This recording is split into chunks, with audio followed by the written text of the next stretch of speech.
নমস্কার। আচ্ছা, আপনার কি মনে হয় যে একটা ছেলের কি প্রেগন্যান্সি টেস্ট কখনো পজিটিভ হতে পারে? হ্যাঁ, পারে। এই কোয়েশ্চেনের অ্যান্সার দেখার জন্য আজকে আমার এই ফুল ভিডিওটা ডেফিনিটলি ওয়াচ করবেন। নমস্কার, আমি ডক্টর সঞ্চয়ন মণ্ডল। আমি সিনিয়র কনসালটেন্ট মেডিকেল অনকোলজিস্ট, কলকাতায় প্র্যাকটিস করছি। আচ্ছা, একটা ভেরি ইন্টারেস্টিং টপিক নিয়ে কথা বলবো এবং ডিসকাস করব এবং আপনাদের এই নলেজটা এনরিচ করব। তার আগে বলে নিয়ে আমার এই চ্যানেলটা ডেফিনেটলি সাবস্ক্রাইব করবেন, শেয়ার করবেন, লাইক করবেন আপনাদের ফ্রেন্ডস ফ্যামিলির সাথে, যাতে তারাও আমার এই ইনফরমেশন, এই ক্যান্সার রিলেটেড যে ভিডিওসগুলো রয়েছে, অ্যাওয়ারনেস ভিডিও, সেই নলেজগুলো যেন তারাও পায়। চলুন আজকে ভিডিওটা স্টার্ট করা যাক। কোশ্চেনটা ছিল যে একটা ছেলের কি কখনো প্রেগনেন্সি টেস্ট পজিটিভ হতে পারে? প্রাথমিক কথাটা শুনে খুব অ্যাবসার্ড লাগতে পারে যে একটা ছেলের ক্ষেত্রে কি করে প্রেগনেন্সি টেস্ট পজিটিভ হতে পারে। হ্যাঁ, একটা ক্ষেত্রে অবশ্যই হতে পারে। সেটা হচ্ছে প্রেগন্যান্সিতে যখন মহিলারা যখন প্রেগনেন্ট হয়, তখন একটা স্পেশাল হরমোন তাদের শরীরে খরিত হয় এবং যেটা ইউরিনের মাধ্যমে বেরোয়, যেটাকে বলা হয় বিটা এইচসিজি। এই বিটা এইচসিজি স্পেশাল যে হরমোন, যে আমাদের ট্রোমোপ্লাস্টিক সেলস থেকে তৈরি হচ্ছে, সেখান থেকে সিক্রেট হচ্ছে। তেমনি এই যে ট্রোমোপ্লাস্টিক সেলস, এইগুলো এক ধরনের গোনাডস বা জার্ম সেলস যেটাকে বলছি, যেটাকে আমরা বলছি আমাদের রিপ্রোডাক্টিভ অর্গানস। ছেলেদের ক্ষেত্রে যেটা টেস্টিস এবং মেয়েদের ক্ষেত্রে যেটা ওভারি। এদের ক্ষেত্রে অনেক সময় টিউমারাস যদি হয়, যেটাকে আমরা জার্ম সেল টিউমার বলছি, অনেক সময় দেখা যায় 10 to 15% ক্ষেত্রে জার্ম সেল টিউমার এই বিটা এইচসিজি, এই স্পেশাল হরমোনটা সিক্রেট করে এবং যেটা ইউরিনের মাধ্যমে বেরোয়। এবং আপনারা জানেন যে ক্রিকেটার যুবরাজ সিং এর ক্ষেত্রেও এটাই হয়েছিল। উনা বিসিসিআই যিনি আছেন তারা ভেবেছিলেন যে উনি কোনো ডোপিং করছেন, কারণ ওনার ইউরিনে বিটা এসসিজিটা পজিটিভ এসেছিল। তো এইবার আমরা জানা যাক যে বিটা এসসিজি পজিটিভ যে হচ্ছে, সিক্রেশন হচ্ছে কেন। কারণ একটা টেস্টিকুলার মাস বা টেস্টিকুলার সলিড টিউমার যখন বাড়ছে এবং সেটা যখন জার্মসেল টিউমার, যা মোস্ট কমন জার্মসেল টিউমার হচ্ছে ছেলেদের ক্ষেত্রে সেমিনোমা। তো সেমিনোমাটা হচ্ছে most common germ cell tumour, most common location হচ্ছে টেস্টিস। এছাড়া মিডিয়াস্টিনাল সেমিনোমা হয়। মিডিয়াস্টিনাম মানে আমাদের বুকের যে মাঝখানে যে জায়গাটা রয়েছে, হার্ট লাংসের মাঝখানে, সেটাকে মিডিয়াস্টিনাম বলা হয়। মিডিয়াস্টিনাম সেমিনোমা এবং রেট্রোপেরিটোনিয়াল মানে পেটের আমাদের পেছন দিকের যেটা রেট্রোপেরিটোনিয়াম এর অর্গান রয়েছে, সেইখানটাতে যে সেমিনোমাটাস লিশনস তৈরি হয়, সেটাকেও রেট্রোপেরিটোনিয়াল প্রাইমারি টিউমার হিসেবে গণ্য করা হয়। তো এই সেমিনোমার যখন গ্রো করে একটা ছেলের শরীরে, এদের মেইনলি এজ অফ প্রেজেন্টেশন থাকে ইয়ং এজ, যেমন 25 থেকে 35 ইয়ার্স। এই সেমিনোমাটাস জার্মসেল টিউমার আর নন সেমিনোমাটাস জার্মসেল টিউমার, এই দুভাগে মেনলি হিস্টোলজিক্যালি ভাগ করা হয়েছে। নন সেমিনোমাটাস জার্ম সেল টিউমার, তার মধ্যে যেমন এন্ডোডার্মাল সাইনাস সেল টিউমার্স রয়েছে, কোরিওকার্সিনোমা রয়েছে, ইয়ল সেল টিউমার রয়েছে। এই জিনিসগুলোর প্রেজেন্টেশন আরও আর্লি এজে হয়, মানে লেস দেন 25 ইয়ার্সে। এবং দেখা গেছে টিনেজারদের ক্ষেত্রে অনেক সময় এই ধরনের টিউমার মোস্ট কমন দেখা যায়। এর মধ্যে এই যে আমি বিটা এসসিজি বললাম, এটা একটা স্পেশাল সিরাম টিউমার মার্কার। এছাড়া আরও দুটো স্পেশাল টিউমার মার্কার আছে, যেটার নাম হচ্ছে এলডিএইচ, ল্যাকটেট ডিহাইড্রোজেনেজ, এবং আলফা ফিটোপ্রোটিন, এএফপি যেটা বলা হয়। তো দেখা যায় যদি ব্লাডে এলডিএইচ, এএফপি এবং বিটা এসসিজির মাত্রা অতিরিক্ত থাকে, নর্মালের থেকে অনেক বেশি, তাহলে সেটা সন্দেহজনক হয় এবং তার ক্ষেত্রে আমাদের স্ক্যান করে দেখতে হয় যে শরীরের কোনো অ্যাবনর্মালিটি সিস্টেম হচ্ছে কিনা, কোথাও কোনো টিউমার গ্রো করছে কিনা। এই টেস্টিকুলার জার্ম সেল টিউমারে কোরিওকার্সিনোমা যে স্পেশাল ক্যান্সারের কথা বললাম, এটাও কিন্তু 100% ক্ষেত্রে বিটা এইচসিজি সিক্রেট করে। এবং কোরিওকার্সিনোমা হচ্ছে খুব বড় aggressive tumour. Most commonly choriocarcinoma placental site origin দেখা যায় যখন প্রেগনেন্ট মহিলাদের ক্ষেত্রে গ্যাস্ট্রোইন্টেস্টিনাল ট্রিপোপ্লাস্টিক টিউমার হয়, তাদের ক্ষেত্রে কোরিওকার্সিনোমা দেখা যেতে পারে। এবং এই মেলসদের ক্ষেত্রে টেস্টিসে কোরিওকার্সিনোমা দেখা যেতে পারে, যেটা non seminomatous one type of germ cell tumour. এই এইচসিজি, বিটা এইচসিজি যেটা বললাম, যেটা হাই হচ্ছে 10 to 15% কেসে, পেশেন্ট কিভাবে প্রেজেন্ট করতে পারে। সেমিনোমাটাস জার্ম সেল টিউমারে পেশেন্ট প্রেজেন্ট করতে পারে একটা টেস্টিকুলার সোয়েলিং নিয়ে, যে টেস্টিসে একটা বড় মাস রয়েছে। অনেক সময় ইনিশিয়ালি পেশেন্ট নেগলেক্ট করে বা বেশ কিছু ডক্টরসদের কাছে যায়, যাদের ক্ষেত্রে অনেকে হাইড্রোসিল বলে অনেকে মিস ইন্টারপ্রিট করে। সেই জন্য ওয়ান ইনভেস্টিগেশন ভেরি ইম্পর্টেন্ট, সেটা হচ্ছে ultrasound of the testis. Ultrasound of the testis কেন ইম্পর্টেন্ট? কারণ অনেক সময় দেখা যায় বিনাইন সিস্টিক যে সিস্ট রয়েছে, টেস্টিস সিস্ট, সেটা অনেক সময় সোয়েলিং হিসেবে প্রেজেন্ট করে, হাইড্রোসিল প্রেজেন্ট করতে পারে। এবং আল্ট্রাসাউন্ড বলে দেবে যেটা সিস্টিক লিশন মানে বিনাইল লিশন না সলিড লিশন। যদি সলিড লিশন হয়, আল্ট্রাসাউন্ডে ডাউট আরও ক্লিয়ার হচ্ছে। তখন আমাদের মোর ইনভেস্টিগেশনে যেতে হবে এবং সার্জন বা সার্জিক্যাল অঙ্কোলজিস্টদের সাথে পরামর্শ করে যদি কোনো আল্ট্রাসাউন্ডে আমাদের সলিড মাস বা ফার্ম মাস পাওয়া যায়, যেটা হাত দিয়েও প্যালপেবল রয়েছে, তাদের কিন্তু বায়োপসি করা যাবে না। Don't put a needle inside the testicular hard mass. এর ডায়াগনোসিসের একটাই পদ্ধতি, সেটা হচ্ছে টেস্টিকুলার অর্কিটেক্টমি, মানে টেস্টিসটা রিমুভ করতে হবে। এবং এই টেস্টিস রিমুভারের স্পেশাল সার্জিক্যাল প্রসিডিউরসের নাম হচ্ছে হাই ইনগুইনাল অর্কিটেক্টমি। ট্রান্সকোটাল অর্কিডোক্টমি মানে স্ক্রোটামের মধ্যে দিয়ে অর্কিডোক্টমি করা যায় না, কারণ তার কারণটা হচ্ছে এই টিউমারের রেকারেন্স হয়ে যেতে পারে এবং আপস্টেজ হয়ে যেতে পারে। সেম কেস এই টেস্টিকুলার হার্ড মাস বা টেস্টিকুলার মাস যখন সাসপেক্ট করা হচ্ছে সলিড মাস, তখন যদি কোনো নিডল দিয়ে বায়োপসি করা হয়, তাহলে দেখা যায় সেই টেস্টিকুলার যে টিউমার রয়েছে তার কিন্তু আপস্টেজ হয়ে যেতে পারে। যে নিডল ট্র্যাক হচ্ছে সেই নিডল ট্র্যাকে কিন্তু পেশেন্টের টেস্টিসের যে মাসটা ছিল সেটা কিন্তু বেরিয়ে আমাদের স্কিনের ওপর চলে আসতে পারে এবং সেটা স্টেজিং চেঞ্জ হয়ে যেতে পারে। সেই জন্য ইনগুইনাল অর্কিডেক্টমি হচ্ছে এদের ডায়াগনোসিসের মেন পার্ট। এবার বলা যায় যে এই যে সিমটম দেখা দিল, আমরা ইনভেস্টিগেশন আল্ট্রাসাউন্ড করলাম, এরপরে যখন অর্কিডেক্টমি করে দেখা গেল যে ইট ইজ আ সেমিনোমা না নন সেমিনোমাটাস টিউমার। মোস্ট কমন কেসে ছেলেদের 95% ক্ষেত্রে সেমিনোমাটাস কনফাউন্ডেড দেখা যায়। সেমিনোমার মধ্যে আবার দুটো হিস্টোলজিক্যাল ভ্যারাইটিস রয়েছে, একটা হচ্ছে ক্লাসিক সেমিনোমাটাস আর একটা হচ্ছে স্পারমাটোসাইটিক সেমিনোমাটাস। স্পারমাটোসাইটিক সেমিনোমাটাস এই যে প্রেজেন্টেশন সেটা একটু ওল্ড এজের হয় এবং তাদের ক্ষেত্রে সার্জারি ইজ এনাফ। সেমিনোমার ক্ষেত্রে স্টেজ অনুযায়ী ডিপেন্ড করে, সেই জন্য স্টেজিং এর জন্য আমাদের ইমেজিং করতে হয়। আমাদের পেটের একটা সিটি স্ক্যান, বুকের একটা সিটি স্ক্যান করে দেখতে পারি, এবং যদি দেখা যায় মেটাস্ট্যাটিক সেটিং রয়েছে তাহলে সেক্ষেত্রে আমরা ব্রেনের এমআরআইও করে দেখতে পারি। বিউটি হচ্ছে সেমিনোমা হচ্ছে one of the some cancers যেটা হচ্ছে কিউরেবল।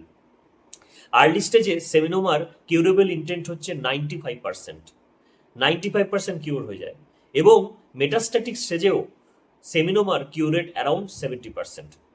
তো সেই জন্য seminoma being a metastatic disease হলেও it response well to the chemotherapy, এবং সেই জন্য আর্লি স্টেজ সেমিনোমার ক্ষেত্রে কিন্তু স্টেজ 1-এর ক্ষেত্রে রেডিওথেরাপির একটা রোল রয়েছে, এবং only 2 cycles of platinum based কার্বোপ্ল্যাটিনের একটা রোল রয়েছে আফটার অপারেটমি।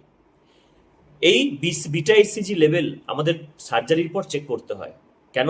তার কারণটা হচ্ছে যদি দেখা যায় বিটা এসসিজি সার্জারির পর বিটা এসসিজি লেভেলটা কমছে না, তাহলে বোঝা যাবে, অনেক সময় হিস্টোলজিতে বোঝা মিস হয়ে যায় যে পিওর সেমিনোমা কখনো আলফা পিটোপ্রোটিন বা এলডিএ সিক্রেট করে না। যদি কোনো সেমিনোমার ডায়াগনোসিস হয় এবং তাতে যদি আলফা পিটোপ্রোটিন সিক্রেশন হয়, তাহলে আমাদের ভাবতে হবে সেটা নন সেমিনোমাটাস জার্ম সেল টিউমার, এবং তার জন্য অ্যালাইড যে ইনভেস্টিগেশন সেগুলো করতে হবে এবং কনফার্ম করতে হবে। অনেক সময় দেখা যায় যে বিটা এসসিজি অনেক হায়ার ভ্যালু রয়েছে, হায়ার ভ্যালুর মানেই হচ্ছে আইদার অ্যাগ্রেসিভ ডিজিজ অথবা অলরেডি মেটাস্ট্যাটিক ডিজিজ, এবং সার্জারির পরে যদি দেখা যায় বিটা এসসিজি লেভেল কমছে না, তাহলে বুঝতে হবে যে সামটাইমস দেখা যেতে পারে যে সেমিনোমার সাথে নন সেমিনোমাটাস কম্পোনেন্টও রয়েছে, তখন সেভাবে আমাদের সিস্টেমিক যে থেরাপি রয়েছে সেটাকে মডিফাই করতে হবে। আমাদের এই যে ট্রিটমেন্ট বললাম very chemosensitive and curable intent treatment করা যাচ্ছে, তাহলে ধরুন ইয়ং এজের একটা ছেলে যে হচ্ছে টেস্টিকুলার টিউমার নিয়ে প্রেজেন্ট করেছে, সে ভয়ে ভীত আতঙ্কিত হয়েছে, তার অলরেডি স্টেজ 4 ডায়াগনোসিস হয়েছে। এবং আরেকটা বিউটি হচ্ছে আমাদের এই স্টেজিংয়ে আমরা যখন এই যে গ্রেডিং করছি, এই যে আমরা LDH alpha fetoprotein beta HCG staging করছি, প্রাইমারি টিউমার কোথা হয়েছে সেগুলো জানার চেষ্টা করছি, সেগুলিতে আমরা প্রপার যখন স্টেজিং করছি এবং রিস্ক গ্রুপ ক্লাসিফিকেশন করছি, সেমিনোমাতে অনলি গুড আর ইন্টারমিডিয়েট রিস্কই রয়েছে, নো পোর রিস্ক গ্রুপ। যদি পেশেন্টের লাং মেটস মানে ফুসফুসে মেটস মোস্ট কমন হয়, ফুসফুসের মেটসটাও কিন্তু আমাদের ভালো হিসেবে দেখা হয়। সেজন্য কোনো পেশেন্টের টেস্টিসের টিউমার যেটা মেটাস্টাসিস করে ফুসফুসে চলে গেছে, সেক্ষেত্রেও কিন্তু আমরা সেটাকে ভালো প্রগনোসিস বলবো এবং তার আমরা কিউরেটিভ ইন্টেন্টেড ট্রিটমেন্ট করবো কেমোথেরাপি দিয়ে। যেহেতু কেমোথেরাপির ট্রিটমেন্টে ভালো রেসপন্স হচ্ছে, এই কেমোথেরাপির একটা স্পেসিফিক প্রোটোকল রয়েছে যেটা ওল্ড এজ অনেক দিন ধরে ট্র্যাডিশনাল চলে এসছে, সেটা হচ্ছে বিইপি কেমোথেরাপি।